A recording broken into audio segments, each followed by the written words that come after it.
En 1886, en las afueras de Salamanca, donde la llanura castellana se ondula como un mar de tierra seca, y el viento transporta los ecos de siglos, se erigía el monasterio de la Santa Agonía.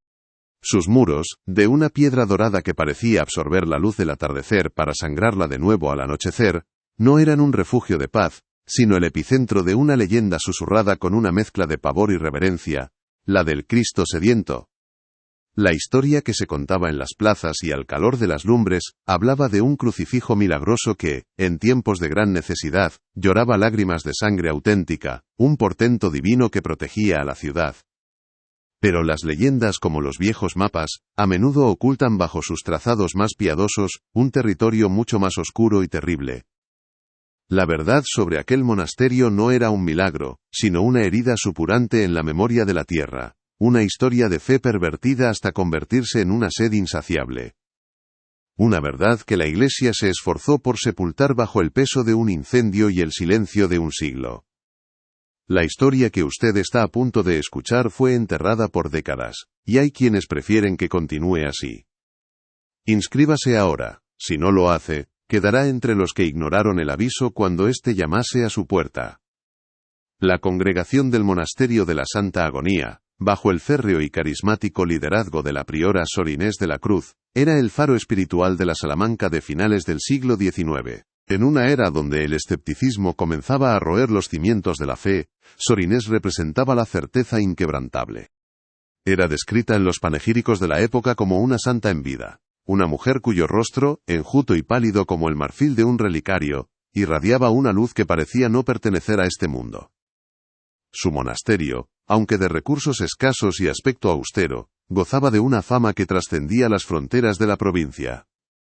Se hablaba de milagros, de curaciones que desafiaban toda lógica médica. Tísicos desahuciados que recuperaban el color en sus mejillas, niños con fiebres mortales que despertaban con el cuerpo fresco y la risa en los labios, cosechas salvadas de la plaga que asolaba los campos vecinos. El monasterio era un bastión de esperanza. Un lugar donde el sufrimiento, al parecer, era escuchado y redimido por una intervención divina directa, canalizada a través de la piedad inagotable de sus monjas. El hombre destinado a profanar este sagrado recuerdo no era un iconoclasta ni un enemigo de la fe, sino uno de sus más devotos estudiosos, el doctor Elías Valcárcel.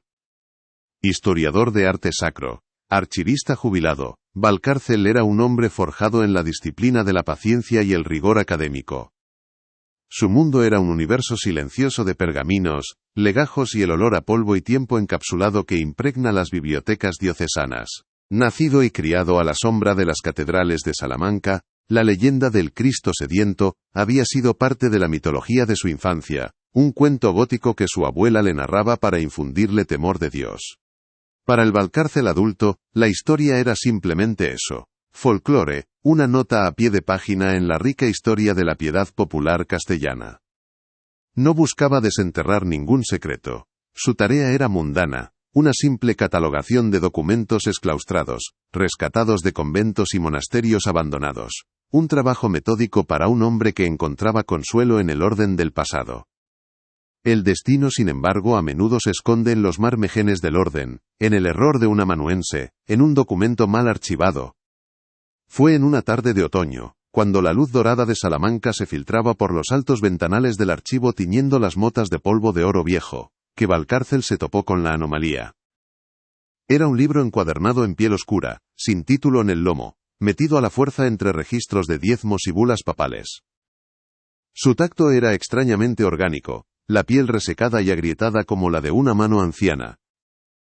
Al abrirlo, el olor que se desprendió no fue el habitual aroma a papel viejo, sino algo más denso, con un matiz metálico casi imperceptible, como el de una moneda de cobre sostenida demasiado tiempo en la palma de la mano. No era un libro de contabilidad de dinero, sino algo mucho más perturbador. Llevaba por título, en una caligrafía elegante y a la vez febril, Libro de ofrendas al Santísimo Agonizante. El terror de su infancia, aquel cuento susurrado en la penumbra, regresó de golpe, no como una fábula, sino como una pregunta helada que exigía una respuesta. Dentro de aquel libro prohibido, las páginas de papel verjurado no contenían cifras de maravedíes ni ducados. En su lugar, columnas de nombres se sucedían con una pulcritud aterradora. Nombres de pila, en su mayoría infantiles: Lucía, Mateo, Isabel, Javier.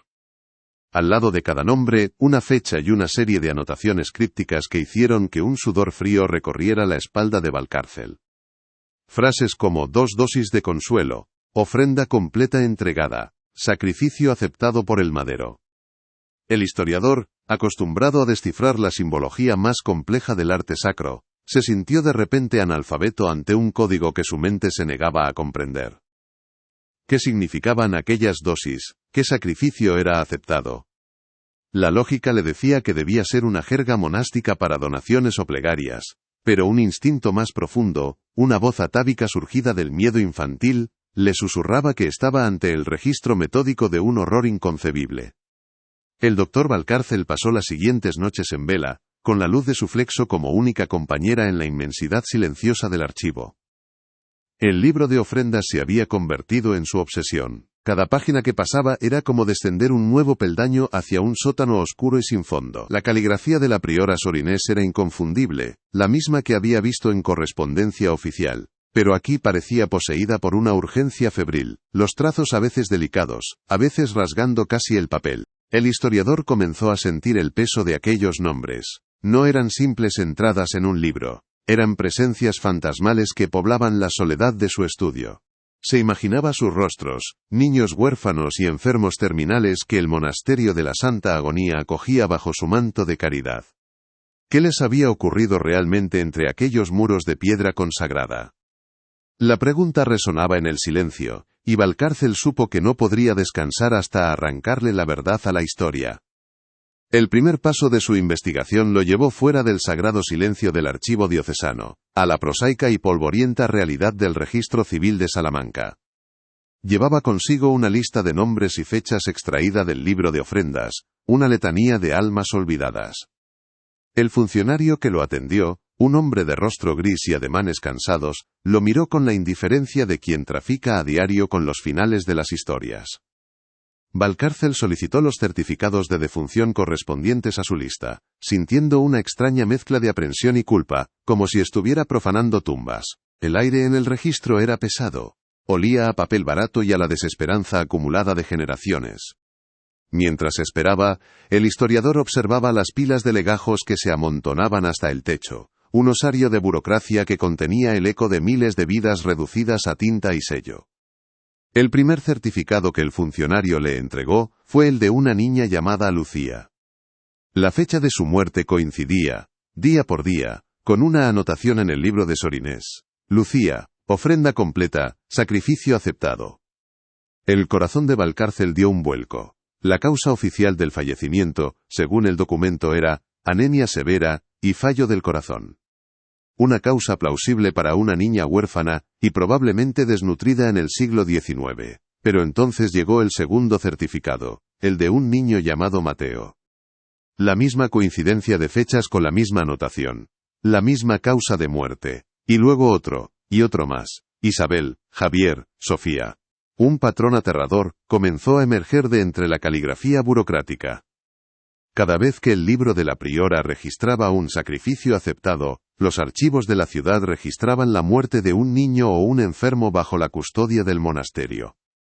La caridad de la Santa Agonía comenzaba a revelarse como una máscara que ocultaba una cosecha macabra y sistemática. La palabra anemia, repetida una y otra vez en los certificados, resonaba en la mente de Valcárcel con una connotación siniestra. No era solo una condición médica. En este contexto, parecía un eufemismo, una palabra elegida cuidadosamente para velar una verdad inconfesable.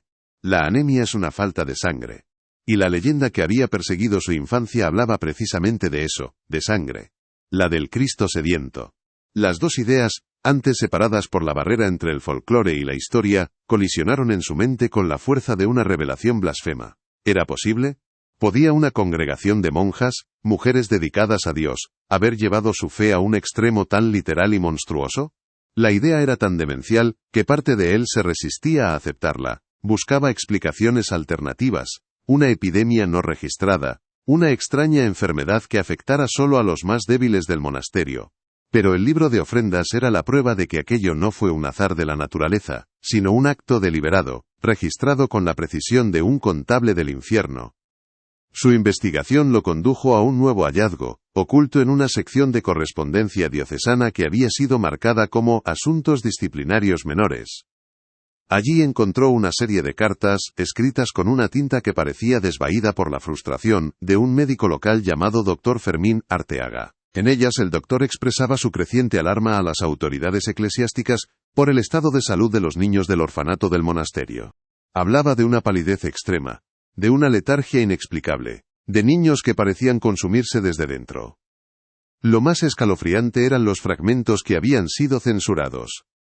Gruesas líneas de tinta negra tachaban palabras y frases enteras, un intento burdo pero efectivo de silenciar la voz de la razón. Valcárcel, utilizando una lámpara de luz rasante, pudo apenas descifrar algunas de las palabras ocultas, extracciones inexplicables, negativa de la priora, prácticas que atentan contra la ciencia y la caridad. Junto a las cartas del doctor Arteaga se encontraban las respuestas de la diócesis, o más bien, las no respuestas.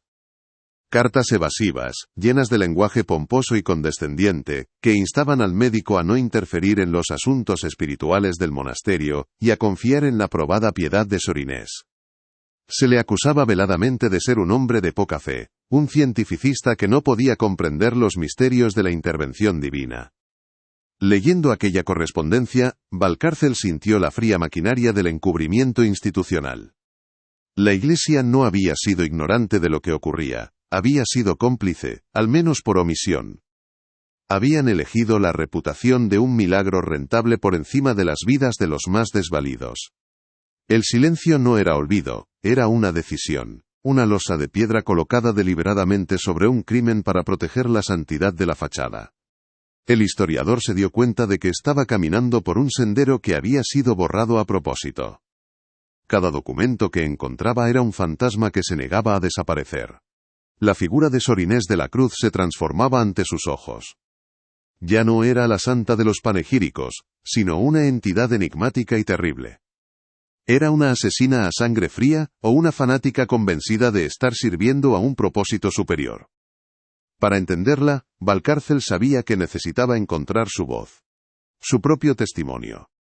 Debía existir un diario, unas memorias, un lugar donde aquella mujer hubiera volcado la verdad de su alma retorcida. La búsqueda de los escritos personales de la priora se convirtió en el siguiente y más peligroso capítulo de su descenso a la oscuridad, un capítulo que lo obligaría a enfrentarse a los guardianes más celosos de los secretos de la Iglesia.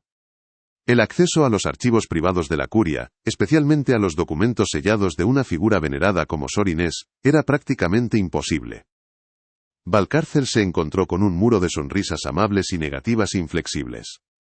Le hablaron de la santidad del secreto, del respeto a la memoria, de la inconveniencia de remover el pasado. Pero el historiador ya no era el académico dócil de antes.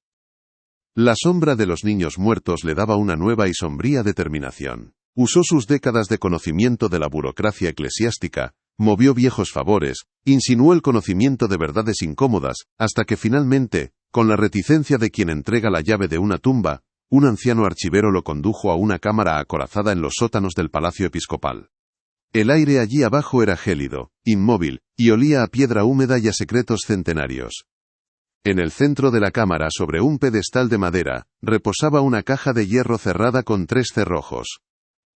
Contenía los efectos personales de la priora Sor Inés de la Cruz, sellados tras el incendio que clausuró el monasterio en 1891. El archivero le entregó las llaves pesadas y oxidadas, y se retiró, haciendo la señal de la cruz como si dejara a Valcárcel en compañía de algo profano. El sonido de los cerrojos al girar fue obscenamente alto en el silencio sepulcral, como el crujido de huesos viejos. Al levantar la pesada tapa, el primer objeto que vio fue un pequeño cilicio de alambre, con las puntas aún oscurecidas por sangre seca. Debajo, envueltos en un paño de lino amarillento, se encontraban varios volúmenes de tapas de cuero, sus diarios personales. El corazón de Valcárcel latía con fuerza. Estaba a punto de escuchar la confesión de la propia Sor Inés. Las primeras páginas del diario eran las de una mística convencional. Largas disertaciones sobre el éxtasis, la unión con Dios, el valor redentor del sufrimiento. Pero poco a poco el tono comenzaba a cambiar, a volverse más febril, más obsesivo. La escritura se centraba cada vez más en una única figura, el gran crucifijo de la capilla. Sor Inés no lo describía como una simple talla de madera, sino como un ser viviente, un conducto directo a la divinidad. El madero no es símbolo, es carne, escribió en una entrada. Su sed no es una metáfora de la sed espiritual de la humanidad, sino una sed real, física, una sed de la esencia misma de la vida que Él entregó por nosotros. Valcárcel leyó con un horror creciente cómo la teología de la priora se retorcía sobre sí misma, transformando el sacrificio de Cristo en una demanda perpetua. Entonces llegó la revelación, descrita con una claridad y un fervor que helaban la sangre. Sor Inés relataba el descubrimiento que Dios le había concedido en una noche de éxtasis y mortificación. Había notado que la madera del crucifijo, una talla de nogal oscuro, era anormalmente porosa, casi como una esponja. En un impulso de devoción extrema, se hizo un corte en la mano y presionó la herida contra los pies de la figura. Y el santo madero bebió, escribió con la caligrafía temblorosa de la emoción. Vi cómo la madera oscurecía, cómo absorbía mi humilde ofrenda con una avidez divina. Y en ese instante comprendí. Para que sus milagros se manifiesten, para que su poder interceda por nosotros, debemos alimentarlo, debemos devolverle una ínfima parte del sufrimiento que él padeció, transmutado en la sangre de los puros. El diario se convertía a partir de ese punto en el manual de un ritual espantoso. Sor Inés detallaba, con la precisión de un farmacéutico como ella, y un círculo íntimo de las monjas más devotas, extraían pequeñas cantidades de sangre de los niños huérfanos y los enfermos más débiles a su cuidado. Lo hacían de noche, mientras dormían, presentándolo como un tratamiento o una bendición. La sangre era recogida en un cáliz de plata especial, consagrado para este propósito. Luego, en una ceremonia secreta en la capilla a oscuras, pintaban las heridas del crucifijo con la sangre recién extraída. Describían con éxtasis cómo la madera porosa absorbía la ofrenda líquida, dejando la superficie seca en cuestión de minutos, como si la figura realmente la hubiera bebido. El horror para Valcárcel no residía únicamente en el acto físico del asesinato en serie por goteo, sino en la absoluta convicción de santidad que impregnaba cada palabra de Sor Inés. No había rastro de culpa en sus escritos. No se veía a sí misma como una criminal, sino como una sierva, la administradora de un pacto sagrado. Creía firmemente que estaba transmutando el dolor terrenal en poder divino. Las curaciones milagrosas que daban fama al monasterio eran la otra cara de la moneda. Cuando un enfermo adinerado se recuperaba, milagrosamente, el diario registraba en la misma fecha la ofrenda completa de un niño del orfanato. Estaban sacrificando a los inocentes, a los que nadie echaría de menos, para comprar favores divinos para los poderosos. Era una teología de la depredación, un vampirismo espiritual disfrazado del más puro acto de fe. Cerró el último diario con las manos temblorosas. El aire del sótano parecía haberse vuelto irrespirable, denso con el peso de aquella verdad monstruosa. Valcárcel sentía náuseas. La historia ya no era un puzzle académico, era una herida abierta, y él estaba cubierto de su sangre. Comprendió entonces el incendio de 1891. No había sido un accidente. Había sido un acto de purga, un intento desesperado de la Iglesia por cauterizar la herida, por quemar las pruebas y enterrar el escándalo bajo las cenizas. Pero no lo habían quemado todo. Habían guardado los diarios, quizás como una advertencia, quizás como una reliquia prohibida de hasta dónde puede llegar la fe cuando se despoja de toda humanidad. Y el crucifijo, el objeto central de todo el horror, el altar de aquellos sacrificios, había desaparecido. El historiador sabía que su investigación no podía terminar en aquel sótano. La verdad que había desenterrado exigía ser confrontada en el lugar donde nació. Necesitaba ir a las ruinas del monasterio de la Santa Agonía, no como un académico, sino como un testigo, como el único portador de la memoria de aquellas víctimas olvidadas. Aquella noche, mientras la luna llena se alzaba sobre Salamanca, pálida como el rostro de un ahogado, Valcárcel condujo su coche por los caminos rurales que llevaban a las afueras de la ciudad, hacia el esqueleto de piedra que una vez fue la casa de Dios, y que ahora sabía que había sido un matadero. El silencio del campo era profundo, pero en su mente resonaban los cánticos de las monjas y el llanto ahogado de un niño. Las ruinas del monasterio se alzaban contra el cielo nocturno como los huesos de un leviatán prehistórico. La hiedra, negra bajo la luz de la luna, se aferraba a los muros como venas resecas. El aire era espeso, y el olor que Valcárcel había percibido en el libro de ofrendas estaba por todas partes, una mezcla de incienso rancio, moho de siglos, y ese inconfundible matiz metálico de la sangre vieja, impregnado en la propia piedra. El silencio aquí era diferente al del archivo, no era un silencio de paz, sino de supresión, como si el propio aire contuviera un grito que se había ahogado hacía 100 años. Los lugareños tenían razón al no acercarse de noche. El lugar se sentía profanado, ocupado por una ausencia que era más pesada y terrible que cualquier presencia. Con una linterna en una mano y el diario de Sorinés en la otra, Valcárcel se adentró en la estructura. El viento silbaba a través de las arcadas rotas, creando un lamento bajo y constante que parecía modularse en palabras ininteligibles. Sus pasos resonaban sobre las losas rotas, cada crujido un sacrilegio en la quietud opresiva. Atravesó claustros derruidos y celdas abiertas al cielo, donde las estrellas parecían ojos fríos y distantes observando la desolación. Su destino era la capilla, el corazón oscuro del monasterio, que según las leyendas, había sobrevivido al incendio de forma extraña e intacta. La encontró al final de un pasillo derrumbado, su puerta de roble aún en pie, aunque hinchada y agrietada por el tiempo. Al empujar la puerta, un chirrido agónico rompió el silencio. El interior de la capilla estaba sumido en una oscuridad casi total, apenas rota por los haces de luz de luna que se colaban por un rosetón sin vidrios. El haz de su linterna barrió el espacio, revelando paredes de piedra manchadas de humedad y algo más oscuro. El polvo flotaba en el aire como esporas de un sueño febril. El altar mayor seguía en pie, un bloque macizo de granito.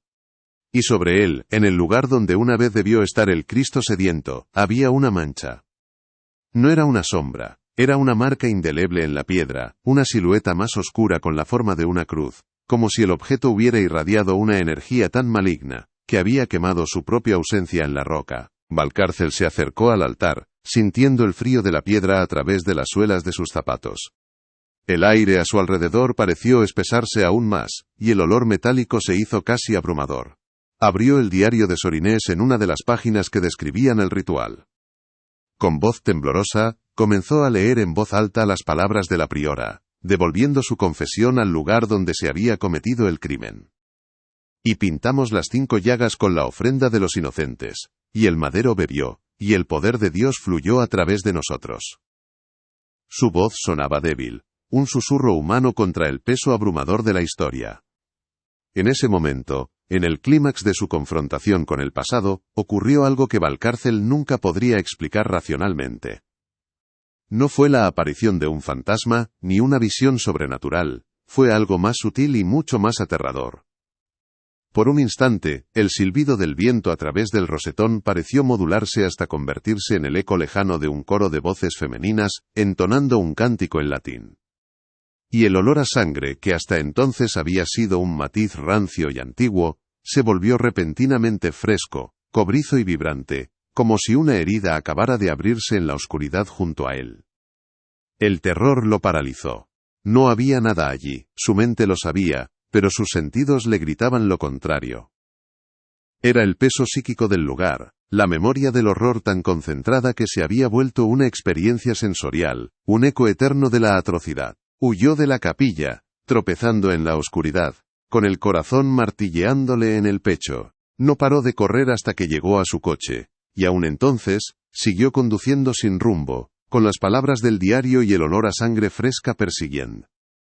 En 1886, en las afueras de Salamanca, donde la llanura castellana se ondula como un mar de tierra seca, y el viento transporta los ecos de siglos, se erigía el monasterio de la Santa Agonía.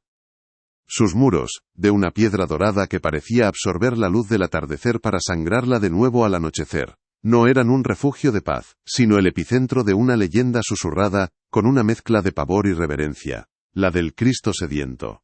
La historia que se contaba en las plazas y al calor de las lumbres, hablaba de un crucifijo milagroso, que, en tiempos de gran necesidad, lloraba lágrimas de sangre auténtica, un portento divino que protegía a la ciudad. Pero las leyendas, como los viejos mapas, a menudo ocultan bajo sus trazados más piadosos, un territorio mucho más oscuro y terrible. La verdad sobre aquel monasterio no era un milagro, sino una herida supurante en la memoria de la tierra, una historia de fe pervertida hasta convertirse en una sed insaciable. Una verdad que la Iglesia se esforzó por sepultar bajo el peso de un incendio y el silencio de un siglo. La historia que usted está a punto de escuchar fue enterrada por décadas, y hay quienes prefieren que continúe así. Inscríbase ahora. Si no lo hace, quedará entre los que ignoraron el aviso cuando éste llamase a su puerta. La congregación del Monasterio de la Santa Agonía, bajo el férreo y carismático liderazgo de la priora Sor Inés de la Cruz, era el faro espiritual de la Salamanca de finales del siglo XIX. En una era donde el escepticismo comenzaba a roer los cimientos de la fe, Sor Inés representaba la certeza inquebrantable. Era descrita en los panegíricos de la época como una santa en vida, una mujer cuyo rostro, enjuto y pálido como el marfil de un relicario, irradiaba una luz que parecía no pertenecer a este mundo. Su monasterio, aunque de recursos escasos y aspecto austero, gozaba de una fama que trascendía las fronteras de la provincia. Se hablaba de milagros, de curaciones que desafiaban toda lógica médica.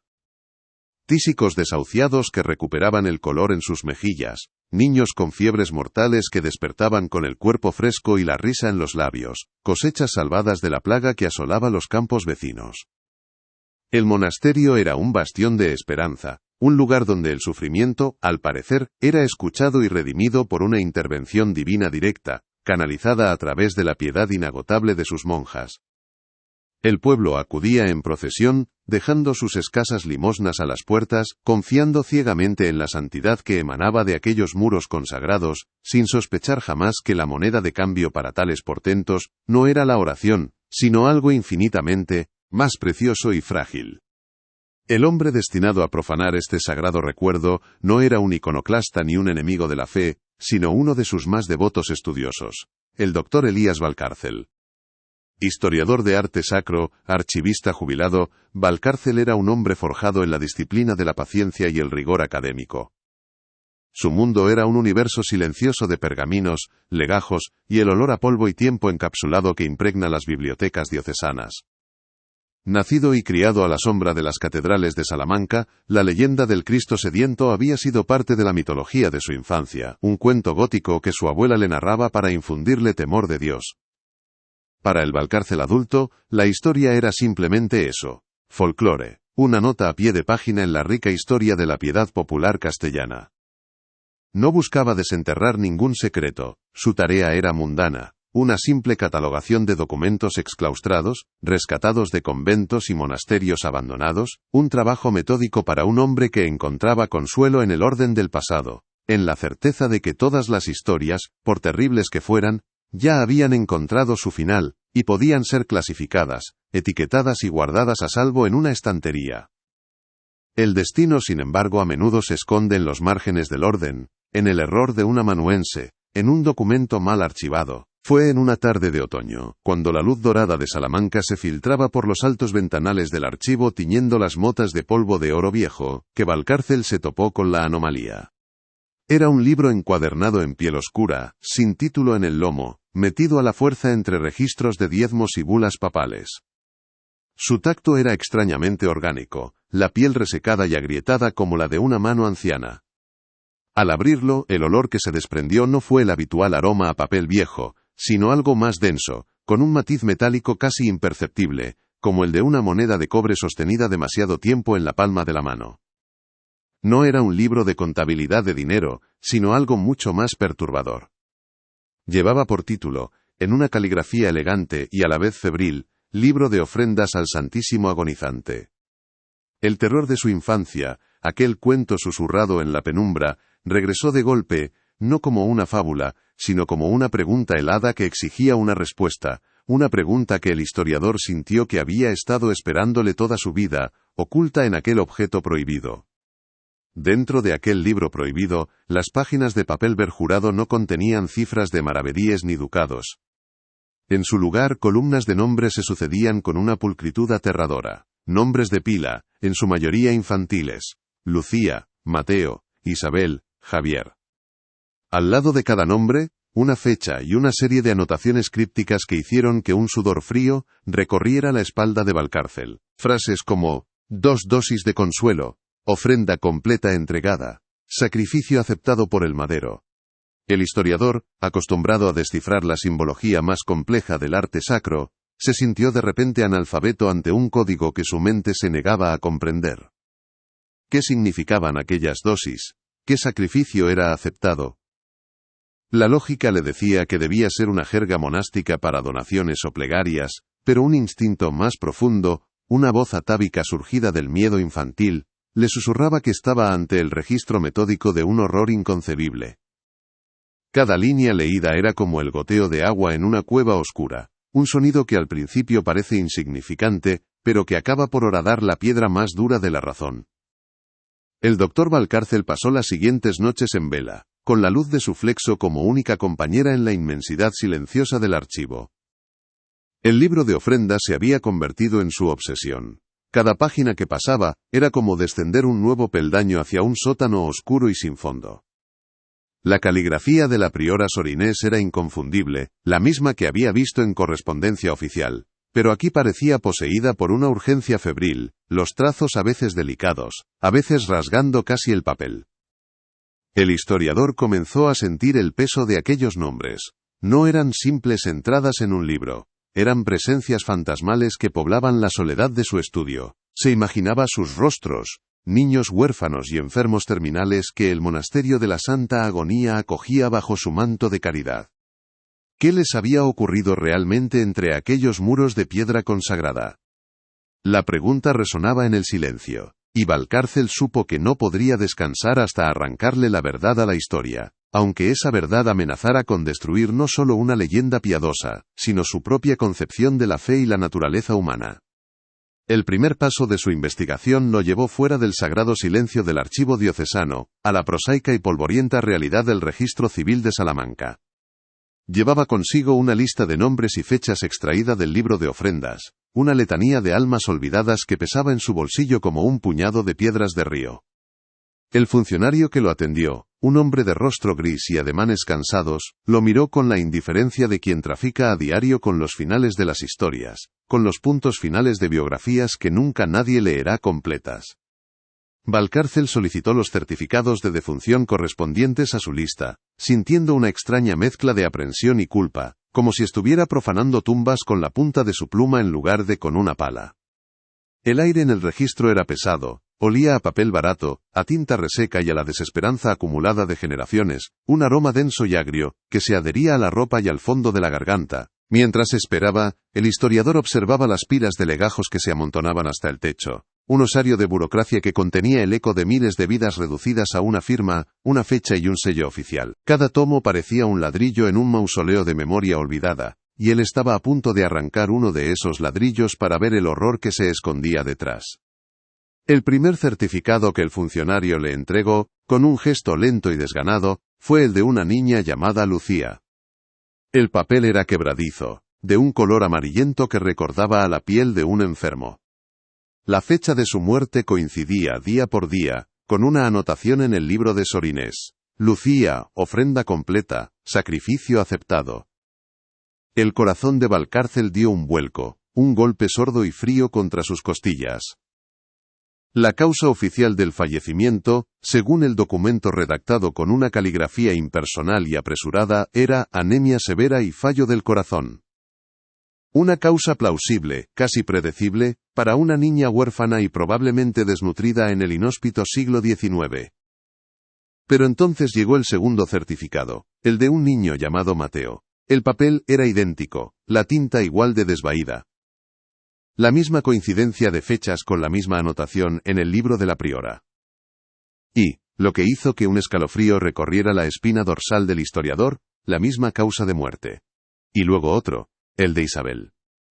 Y otro más, el de Javier. Un patrón aterrador comenzó a emerger de entre la caligrafía burocrática. una melodía fúnebre tocada con las mismas dos notas una y otra vez. Cada vez que el libro de la priora registraba un sacrificio aceptado, los archivos de la ciudad registraban la muerte de un niño o un enfermo bajo la custodia del monasterio. La caridad de la Santa Agonía comenzaba a revelarse no como un puerto de salvación, sino como una máscara que ocultaba una cosecha macabra y sistemática. La palabra anemia, repetida una y otra vez en los certificados, resonaba en la mente de Valcárcel con una connotación siniestra y creciente. No era solo una condición médica. En este contexto, en esta letanía de coincidencias imposibles, parecía un eufemismo, una palabra elegida cuidadosamente para velar una verdad inconfesable, un velo de terminología científica echado sobre un acto de barbarie.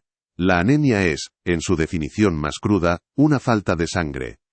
Y la leyenda que había perseguido su infancia, la fábula que su abuela le contaba con voz temblorosa, hablaba precisamente de eso, de sangre. La del Cristo sediento. Las dos ideas, antes separadas por la infranqueable barrera que la razón adulta levanta entre el folclore y la historia, colisionaron en su mente con la fuerza de una revelación blasfema. ¿Era posible? ¿Podía una congregación de monjas, mujeres dedicadas a Dios, a la compasión y al cuidado de los débiles, haber llevado su fe a un extremo tan literal y monstruoso? La idea era tan demencial, tan contraria a todo lo que había estudiado y creído, que parte de él se resistía a aceptarla, buscaba explicaciones alternativas, una epidemia no registrada, una extraña enfermedad endémica del monasterio, que afectara solo a los más débiles. Pero el libro de ofrendas era la prueba, el nexo irrefutable que demostraba que aquello no fue un azar de la naturaleza, sino un acto deliberado, registrado con la precisión de un contable del infierno. La investigación de Valcárcel lo condujo a un nuevo hallazgo, una pista oculta en una sección de correspondencia diocesana que había sido marcada con una nota casi despectiva, asuntos disciplinarios menores. Allí, en un legajo atado con una cinta que se deshizo en polvo al tocarla, encontró una serie de cartas, escritas con una tinta que parecía desvaída por la frustración y la impotencia. Pertenecían a un médico local llamado Dr. Fermín Arteaga. En ellas, con una mezcla de respeto protocolario y alarma apenas contenida, el doctor expresaba su creciente preocupación a las autoridades eclesiásticas por el alarmante estado de salud de los niños del orfanato del monasterio. Hablaba de una palidez extrema, casi translúcida, de una letargia inexplicable, de niños que parecían consumirse desde dentro, como velas cuya cera se derritiera a una velocidad antinatural. Describía cómo los pequeños, que llegaban con dolencias comunes, empeoraban progresivamente bajo el cuidado de las monjas, en lugar de mejorar. Su prosa era la de un hombre de ciencia enfrentado a algo que no podía comprender. Algo que se resistía a la lógica y al diagnóstico. Lo más escalofriante de las cartas del doctor Arteaga no era lo que decían, sino lo que callaban a la fuerza. Gruesas líneas de tinta negra, aplicadas con una mano firme y decidida, tachaban palabras y frases enteras, un intento burdo pero terriblemente efectivo de silenciar la voz de la razón. Era una censura violenta, una agresión al papel que delataba el pánico de quien la había ejecutado. Valcárcel, sintiendo que estaba profanando una escena del crimen archivística, pasó horas en su estudio, utilizando una lámpara de luz rasante y una lupa de gran aumento, tratando de descifrar las palabras ocultas bajo aquel sudario de tinta. Con una paciencia de relojero, pudo apenas reconstruir algunos de los fragmentos prohibidos, extracciones inexplicables, marcas de aguja en los brazos, negativa rotunda de la priora a permitir un examen completo, prácticas que atentan contra la ciencia y la más elemental caridad cristiana. Cada palabra recuperada era como un clavo más en el ataúd de la inocencia del monasterio.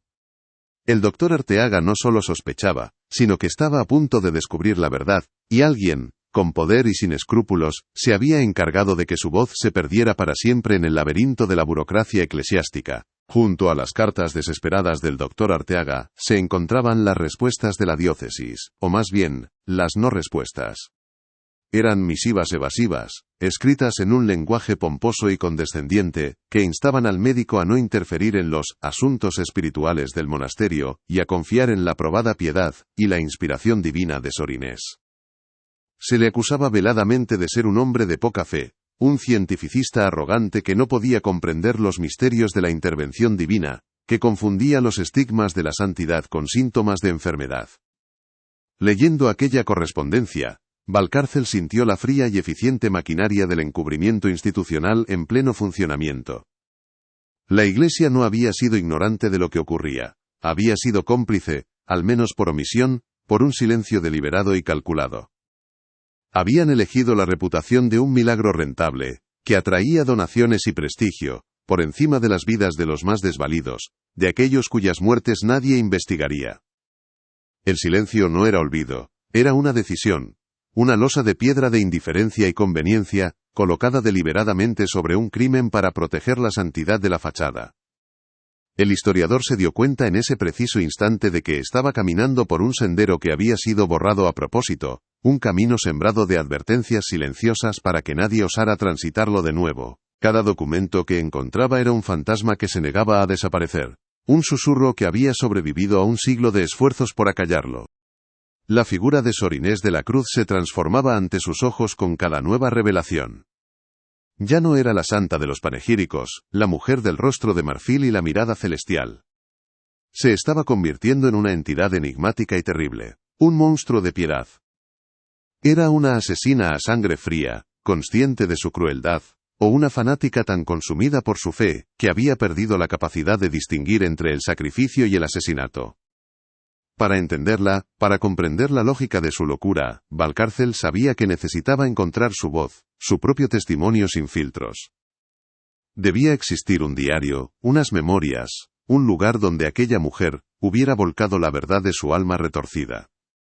La búsqueda de los escritos personales de la priora se convirtió en el siguiente y más peligroso capítulo de su descenso a la oscuridad, un capítulo que lo obligaría a enfrentarse a los guardianes más celosos de los secretos de la Iglesia. El acceso a los archivos privados de la curia, especialmente a los documentos sellados de una figura que a pesar de todo, seguía siendo oficialmente venerada como Sor Inés, era prácticamente imposible. Valcárcel se encontró con un muro de sonrisas amables y negativas inflexibles. Le hablaron de la santidad del secreto, del respeto a la memoria de los siervos de Dios, de la inconveniencia de remover un pasado que ya había sido juzgado y cerrado por la sabiduría de la Iglesia. Pero el historiador ya no era el académico dócil y respetuoso de antes. La sombra de los niños muertos le daba una nueva y sombría determinación, un fuego frío que ardía en su interior. Usó sus décadas de conocimiento de la burocracia eclesiástica como un arma, movió viejos favores, insinuó con sutileza el conocimiento de verdades incómodas, hasta que finalmente, con la reticencia de quien entrega la llave de una tumba profanada, un anciano archivero, amigo de su padre, lo condujo a una cámara acorazada en los sótanos del palacio episcopal. El aire allí abajo era gélido, inmóvil, y olía a piedra húmeda, a vino de consagrar derramado, y a secretos centenarios que habían fermentado en la oscuridad. En el centro de la cámara subterránea, sobre un pedestal de madera carcomida, reposaba una caja de hierro oxidado, cerrada no con uno, sino con 3 cerrojos macizos. Contenía los efectos personales de la priora Sor Inés de la Cruz, sellados tras el incendio que clausuró el monasterio en 1891, y que la Iglesia había presentado como un trágico accidente que había puesto fin a su santa obra. El archivero le entregó las llaves, pesadas y frías como el hueso de un muerto, y se retiró sin decir una palabra, haciendo la señal de la cruz como si dejara a Valcárcel en compañía de algo profano y bien contagioso. El sonido de los cerrojos al girar, uno tras otro, fue obscenamente alto en el silencio sepulcral, como el crujido de huesos viejos que se rompen. Al levantar la pesada tapa, una bocanada de aire viciado, impregnado de un olor a hierbas secas y a un perfume dulzón y rancio, asaltó sus sentidos. El primer objeto que vio fue un pequeño cilicio de alambre de púas, con las puntas aún oscurecidas por sangre seca. Debajo, envueltos en un paño de lino amarillento, se encontraban varios volúmenes de tapas de cuero oscuro, sus diarios personales. El corazón de Valcárcel latía con una fuerza desbocada. Estaba a punto de escuchar la confesión de la propia Sor Inés. Las primeras páginas del diario eran las de una mística convencional, casi un cliché de la literatura devocional de la época. Largas y prolijas disertaciones sobre el éxtasis, la unión con Dios, el valor redentor del sufrimiento autoimpuesto y la noche oscura del alma. Pero poco a poco, de forma casi imperceptible al principio, el tono comenzaba a cambiar, a volverse más febril, más obsesivo, como el de una mente que empieza a perder el equilibrio en el filo de la navaja de la devoción. La escritura se centraba cada vez más en una única figura, excluyendo todo lo demás: el gran crucifijo de la capilla del monasterio. Sor Inés no lo describía como una simple talla de madera, una representación artística del sacrificio. Para ella, era un ser viviente, un conducto directo a la divinidad, una entidad con voluntad y necesidades. El madero no es símbolo, es carne, escribió en una entrada con trazos casi violentos. Su sed no es una metáfora de la sed espiritual de la humanidad, sino una sed real, física, una sed de la esencia misma de la vida que Él entregó por nosotros. Nos pide que le devolvamos una gota del océano que derramó. Valcárcel leyó con un horror creciente cómo la teología de la priora se retorcía sobre sí misma, transformando el sacrificio único de Cristo en una demanda perpetua y vampírica. Entonces llegó la revelación, descrita con una claridad y un fervor que helaban la sangre y paralizaban la razón. Sor Inés relataba el descubrimiento que, según ella, Dios le había concedido en una noche de éxtasis y mortificación extrema, mientras se flagelaba ante la imagen. Había notado que la madera del crucifijo, una talla de nogal oscuro y antiguo, era anormalmente porosa, casi como una esponja seca, llena de diminutas fisuras y vetas que parecían capilares. En un impulso de devoción delirante, se hizo un corte profundo en la palma de la mano con su propio cilicio, y presionó la herida sangrante contra los pies de la figura. Y el santo madero bebió, escribió con la caligrafía temblorosa de una epifanía terrible. Vi con mis propios ojos cómo la madera oscurecía, cómo absorbía mi humilde ofrenda con una avidez divina. Y en ese instante, la verdad me fue revelada. Para que sus milagros se manifiesten en este mundo de incredulidad, para que su poder interceda por nosotros, debemos alimentarlo.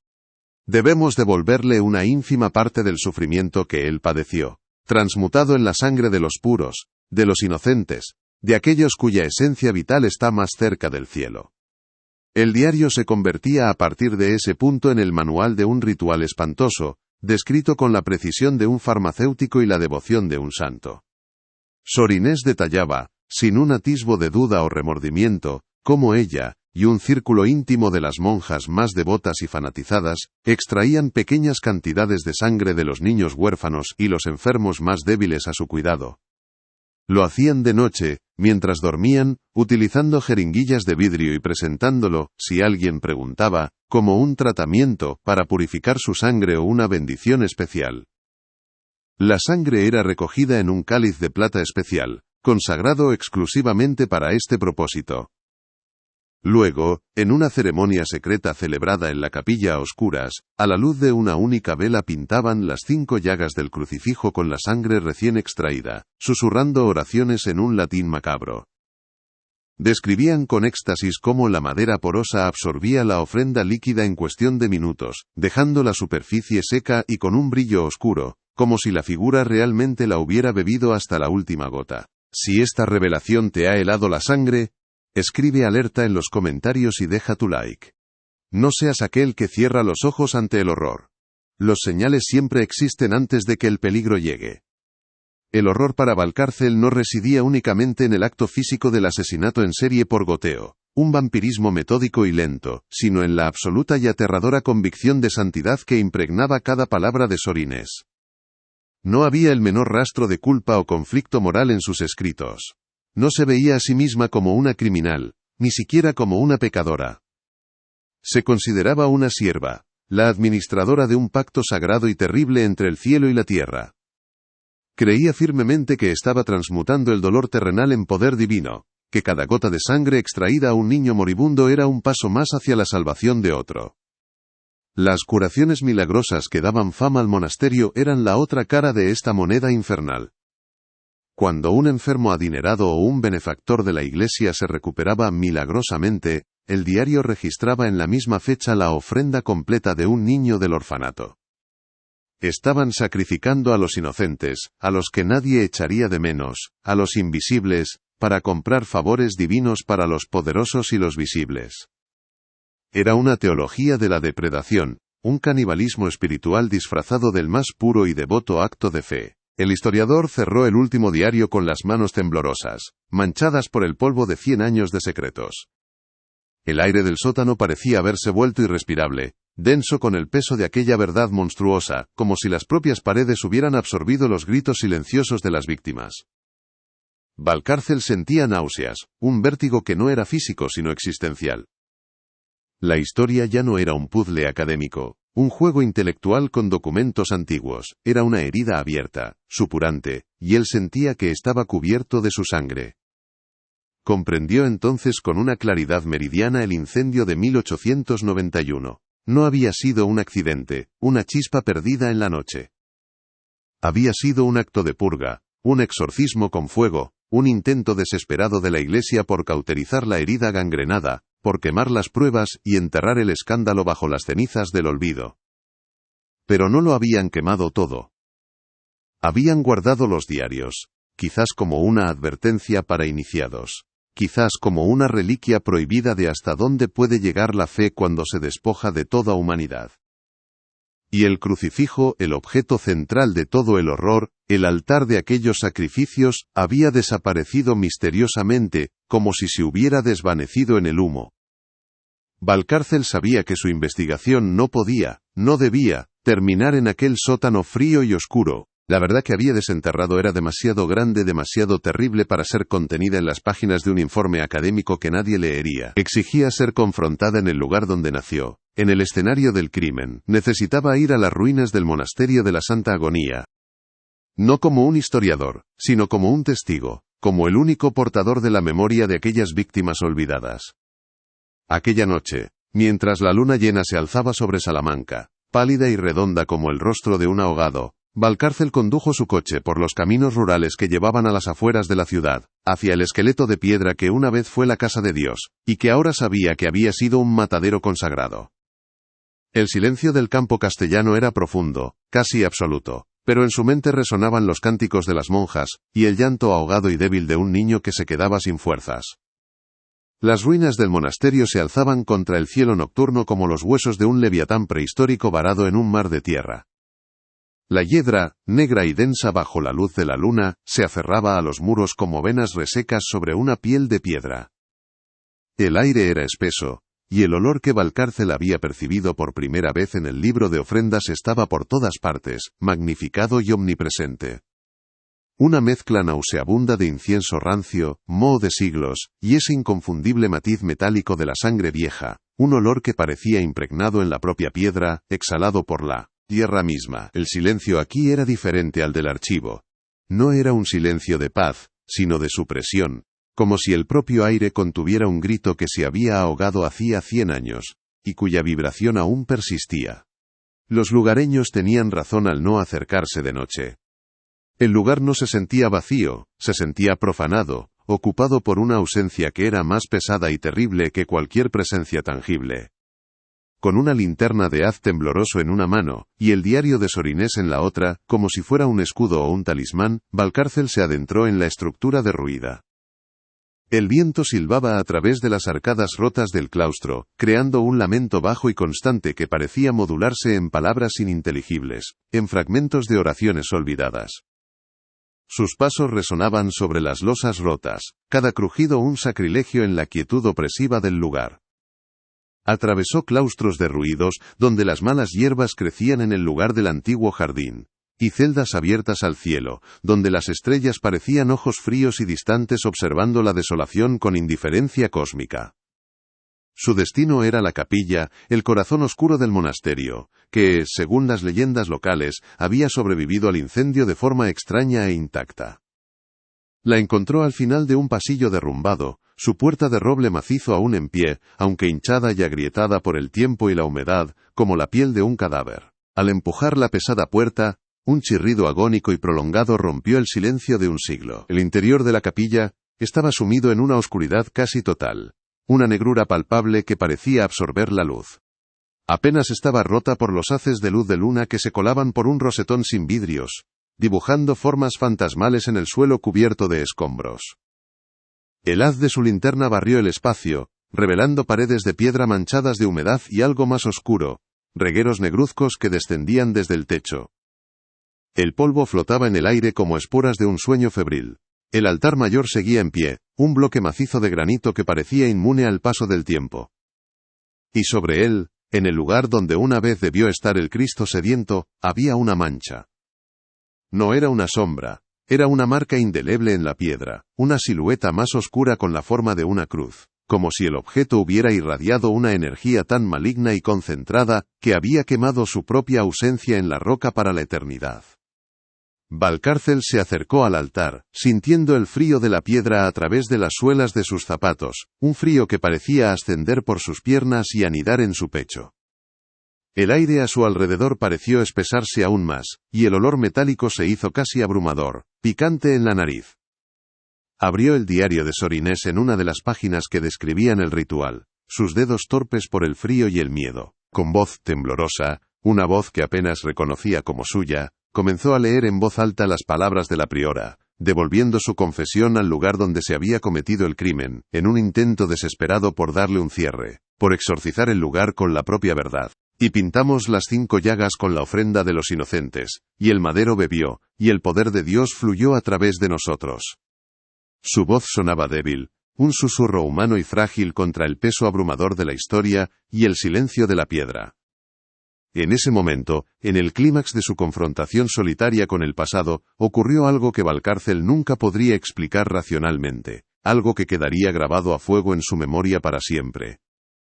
No fue la aparición de un fantasma ni una visión sobrenatural.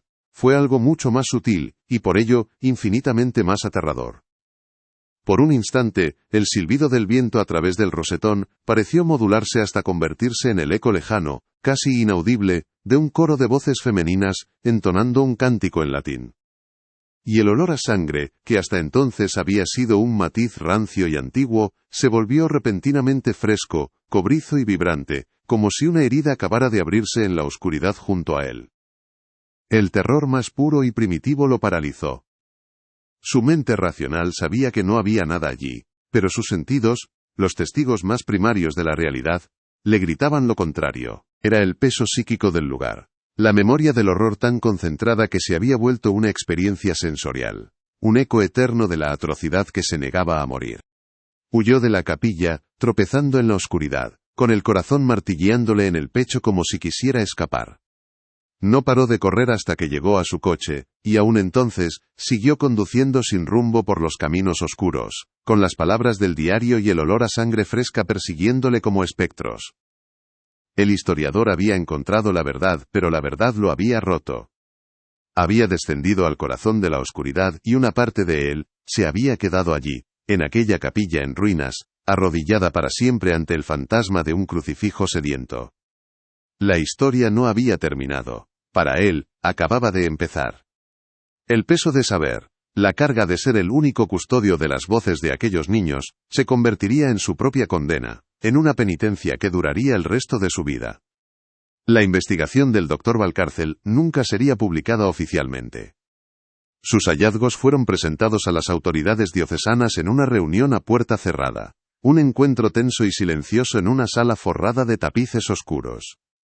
Se le agradeció su diligencia con palabras frías y se le aconsejó, encarecidamente, que, por el bien de la fe de los sencillos y la estabilidad de la institución, dejara el asunto en manos de la Iglesia. Los documentos, el libro de ofrendas y los diarios de Sor Inés, fueron confiscados y sepultados de nuevo en las profundidades de los. El acceso a los archivos privados de la curia, especialmente a los documentos sellados de una figura que a pesar de todo, seguía siendo oficialmente venerada como Sor Inés, era prácticamente imposible. Valcárcel se encontró con un muro de sonrisas amables y negativas inflexibles. Le hablaron de la santidad del secreto, del respeto a la memoria de los siervos de Dios, de la inconveniencia de remover un pasado que ya había sido juzgado y cerrado por la sabiduría de la Iglesia. Pero el historiador ya no era el académico dócil y respetuoso de antes. La sombra de los niños muertos le daba una nueva y sombría determinación, un fuego frío que ardía en su interior. Usó sus décadas de conocimiento de la burocracia eclesiástica como un arma, movió viejos favores, insinuó con sutileza el conocimiento de verdades incómodas, hasta que finalmente, con la reticencia de quien entrega la llave de una tumba profanada, un anciano archivero, amigo de su padre, lo condujo a una cámara acorazada en los sótanos del palacio episcopal. El aire allí abajo era gélido, inmóvil, y olía a piedra húmeda, a vino de consagrar derramado y a secretos centenarios que habían fermentado en la oscuridad como un vino maligno. En el centro de la cámara subterránea, sobre un pedestal de madera carcomida, reposaba una caja de hierro oxidado, cerrada no con uno sino con 3 cerrojos macizos que parecían garras aferradas a su secreto. Contenía los efectos personales de la priora Sor Inés de la Cruz, sellados tras el incendio que clausuró el monasterio en 1891, y que la Iglesia había presentado como un trágico accidente que había puesto fin a su santa obra. El archivero le entregó las llaves, pesadas y frías como el hueso de un muerto, y se retiró sin decir una palabra, haciendo la señal de la cruz como si dejara a Valcárcel en compañía de algo profano y contagioso, una presencia que el tiempo no había logrado purgar. El sonido de los cerrojos al girar, uno tras otro, fue obscenamente alto en el silencio sepulcral, como el crujido de huesos viejos que se rompen bajo una presión insoportable. Al levantar la pesada tapa, una bocanada de aire viciado, impregnado de un olor a hierbas secas, a cera derretida y a un perfume dulzón y rancio, asaltó sus sentidos, el aliento momificado de una fe muerta y corrupta. El primer objeto que vio Valcárcel, yaciendo sobre un lecho de lino amarillento, fue un pequeño cilicio de alambre de púas, con las puntas aún oscurecidas por una costra de sangre seca. Era un testimonio mudo y terrible de la mortificación física que aquella mujer se infligía, una puerta de entrada a la mentalidad que había sido capaz de concebir el horror. Debajo de esta reliquia del dolor, envueltos con un cuidado casi reverencial, se encontraban varios volúmenes de tapas de cuero oscuro, sus diarios personales. El cuero estaba reseco y agrietado, frío al tacto. El historiador sintió un escalofrío que no tenía nada que ver con la temperatura del sótano. Sostenía en sus manos la caja negra de un alma, el registro íntimo de una locura santificada. El corazón de Valcárcel latía con una fuerza desbocada, un tambor fúnebre en la quietud de la cripta. Estaba a punto de escuchar la confesión de la propia Sor Inés, no a un sacerdote en un confesionario, sino a las páginas silenciosas que habían sido sus únicas cómplices. Las primeras páginas del diario eran las de una mística convencional, casi un cliché de la literatura devocional de la época, llenas de una prosa florida y extática. Largas y prolijas disertaciones sobre la unión con Dios, el valor redentor del sufrimiento autoimpuesto y la noche oscura del alma. Describía sus ayunos, sus vigilias, sus éxtasis en la capilla fría. Valcárcel las leyó con la familiaridad del académico, reconociendo los tropos y las influencias de los grandes místicos españoles. Sin embargo, poco a poco, de forma casi imperceptible al principio, como una nota discordante en una sinfonía sagrada, el tono comenzaba a cambiar, a volverse más febril, más obsesivo, como el de una mente que empieza a perder el equilibrio en el filo de la navaja de la devoción. La escritura se volvía más angulosa, las frases más cortas y urgentes, y el foco de su devoción se estrechaba peligrosamente, excluyendo todo lo demás, incluso a Dios mismo, para centrarse en una única figura. La figura que consumió por completo el alma de Sor Inés era el gran crucifijo de la capilla del monasterio.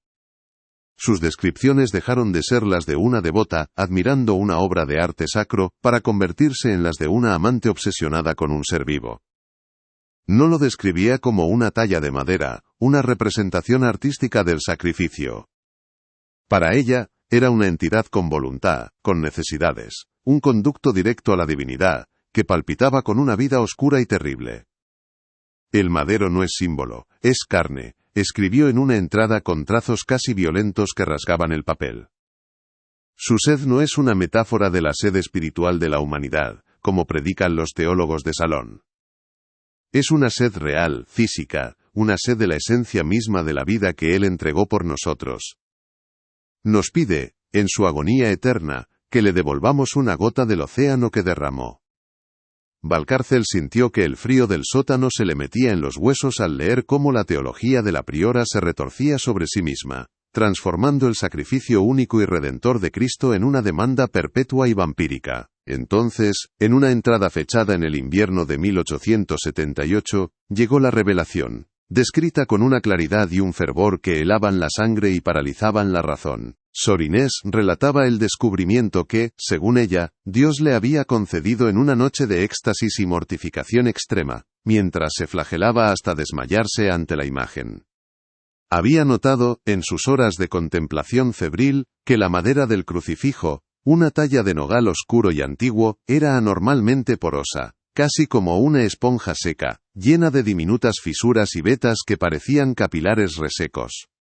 En un impulso de devoción delirante, un acto que rompía la barrera entre la metáfora y la locura, se hizo un corte profundo en la palma de la mano con su propio cilicio, y presionó la herida sangrante contra los pies de la figura. Su descripción del momento era tan vívida, que Valcárcel casi pudo oler la sangre y sentir el frío de la madera.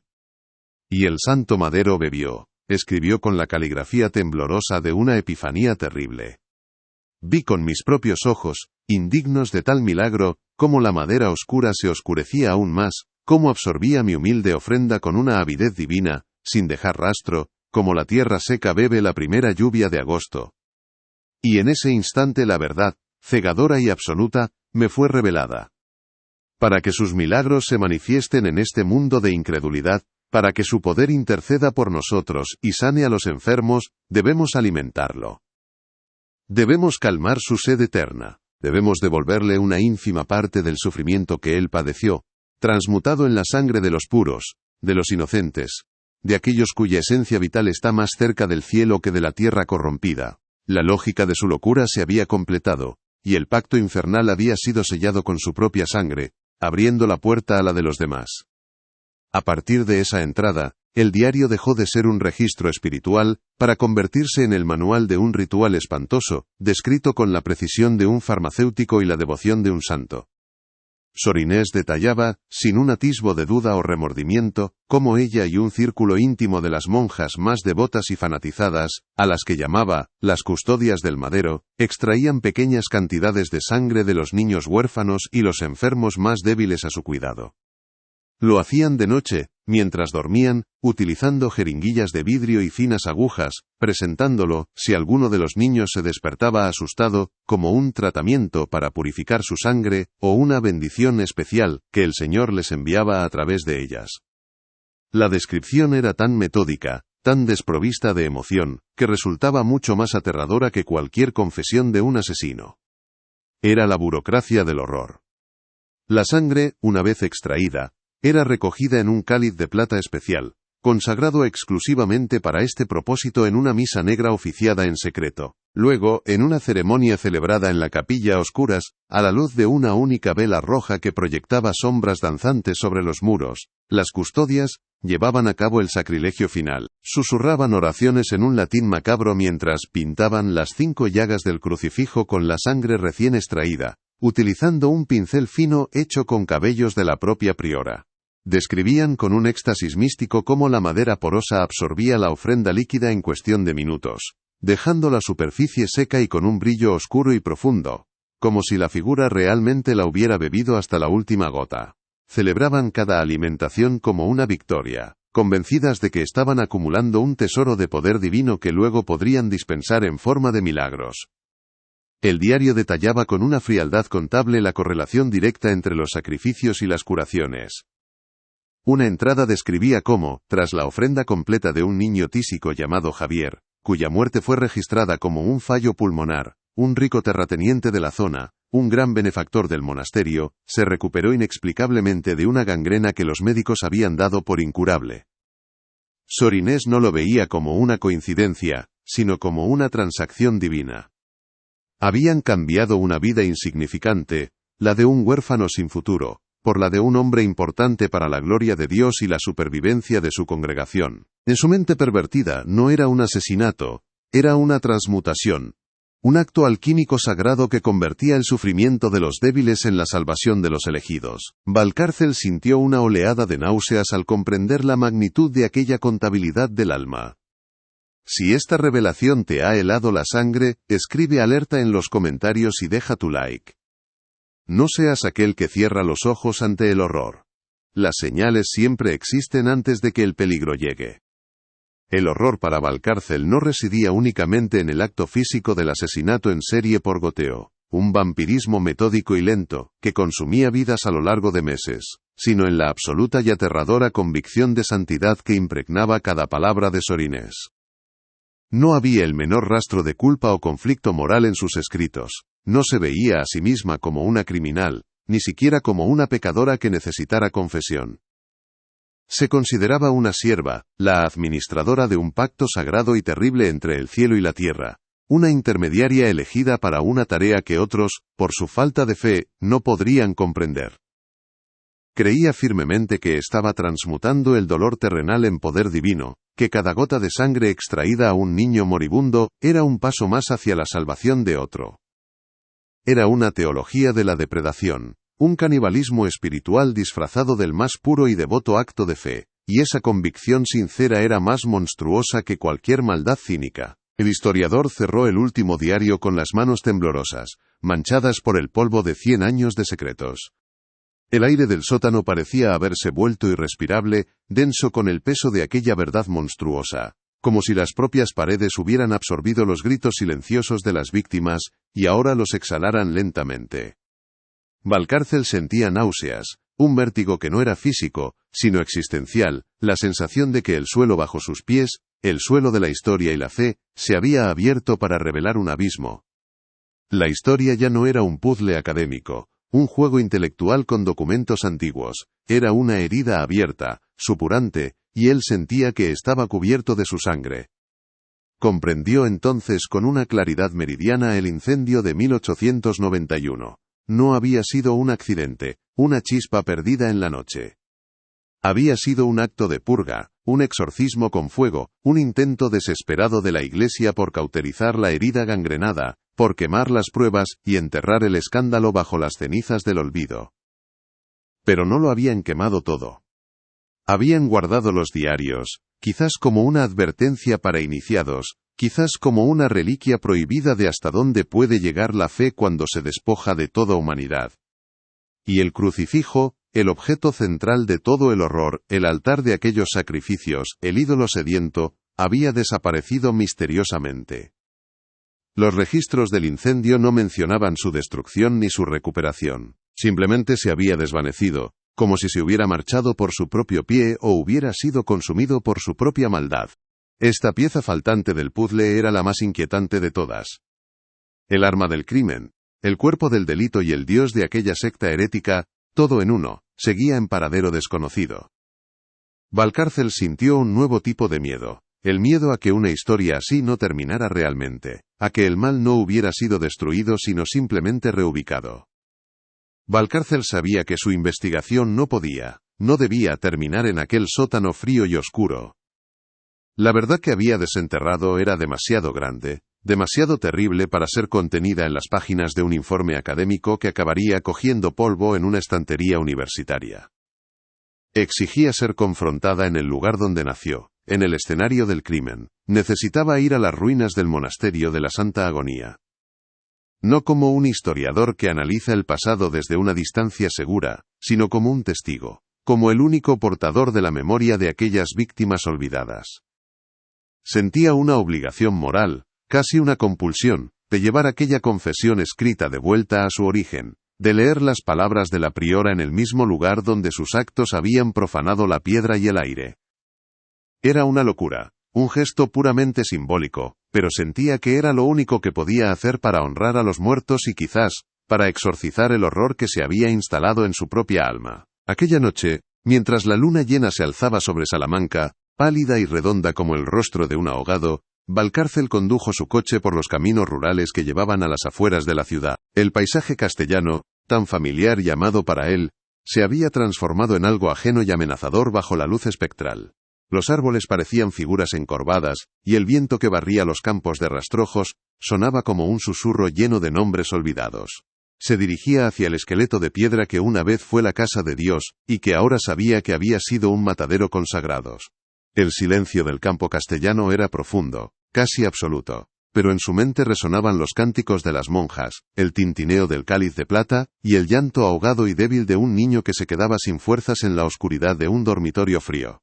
La historia había dejado de ser texto, y se había convertido en una alucinación sensorial.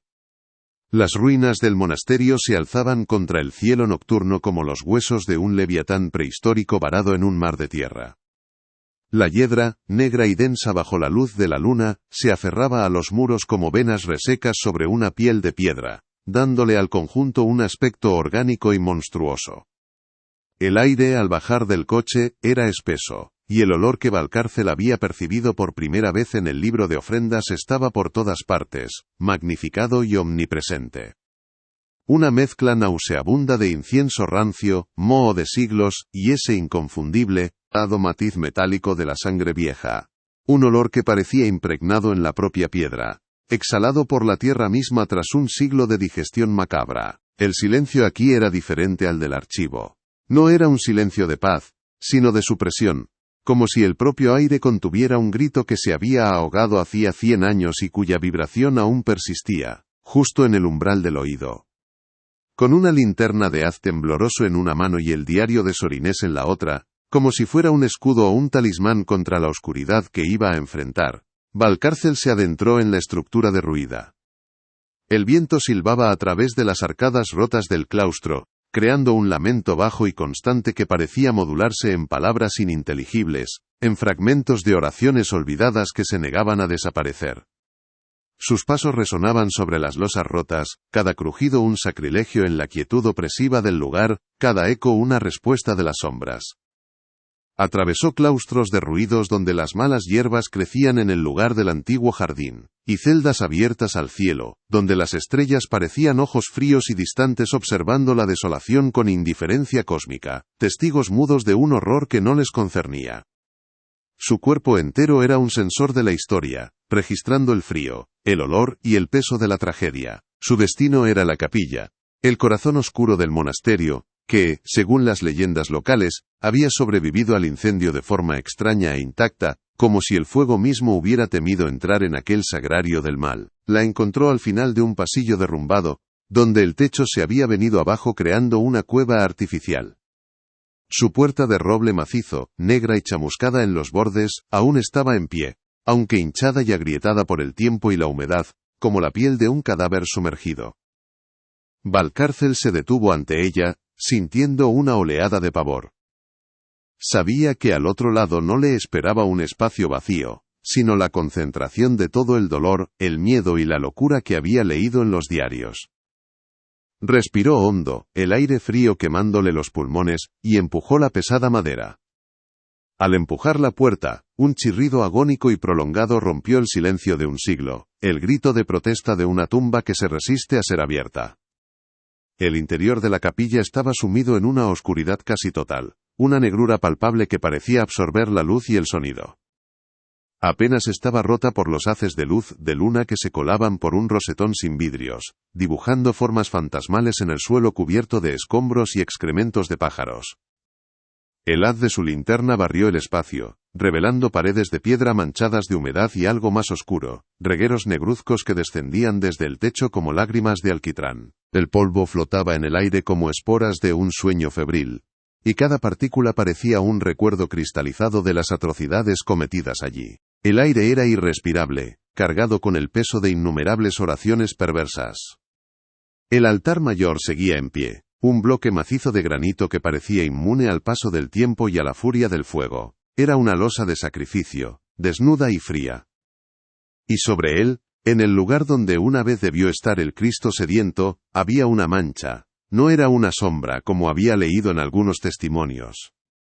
Era una marca indeleble en la piedra, una silueta más oscura con la forma de una cruz, como si el objeto hubiera irradiado una energía tan maligna y concentrada, que había quemado su propia ausencia en la roca para la eternidad. Valcárcel se acercó, hipnotizado por aquella cicatriz en el corazón de la capilla. Era la prueba física de una ausencia abrumadora, el negativo fotográfico de un dios monstruoso.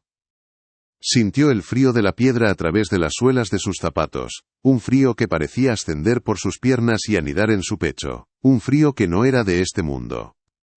Valcárcel se dio cuenta de que estaba conteniendo la respiración. El silencio era tan profundo que podía oír el latido de su propia sangre en los oídos, un ritmo frenético y asustado. Abrió el diario de Sorinés en una de las páginas que describían el ritual. Sus dedos torpes por el frío y el miedo. Quería leer. Quería cumplir con su propósito, pero las palabras se le atascaban en la garganta. El lugar tenía una voluntad propia. Una presencia formada por la acumulación de actos terribles. No había fantasmas, no en el sentido tradicional. Había algo peor. La memoria imborrable de la piedra. la resonancia de un sufrimiento tan intenso que se había quedado grabado en el tejido mismo de la realidad. Se sentía como un intruso, un profanador, pero también como un juez, llegado demasiado tarde para impartir justicia. Con un esfuerzo supremo, carraspeó, y su voz salió como un susurro tembloroso, una frágil vibración humana en la inmensidad de aquel mausoleo. Comenzó a leer en voz alta las palabras de la priora, devolviendo su confesión al lugar donde se había cometido el crimen, en un intento desesperado por darle un cierre, por exorcizar el lugar con la propia verdad. Y pintamos las 5 llagas con la ofrenda de los inocentes, y el madero bebió, y el poder de Dios fluyó a través de nosotros. Su voz sonaba débil, un susurro contra el peso abrumador de la historia. Pero a medida que leía, el aire a su alrededor pareció espesarse, volverse más frío, y el silencio se hizo más profundo, como si el propio lugar estuviera escuchando, reconociendo las palabras que habían sido su evangelio y su condena. En ese momento, en el clímax de su confrontación solitaria con el pasado, ocurrió algo que Valcárcel nunca podría explicar racionalmente, algo que quedaría grabado a fuego en su memoria para siempre. No fue la aparición de un fantasma ni una visión sobrenatural. Fue algo mucho más sutil, y por ello, infinitamente más aterrador.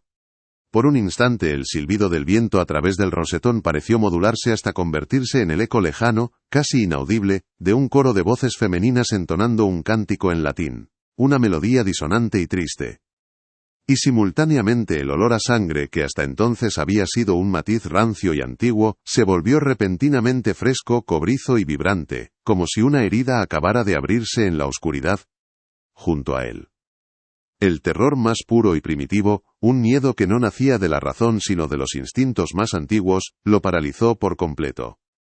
Su mente racional, el pilar sobre el que había construido toda su vida, sabía que no había nada allí, que eran solo el viento y los trucos de una mente sugestionada por el horror y la oscuridad.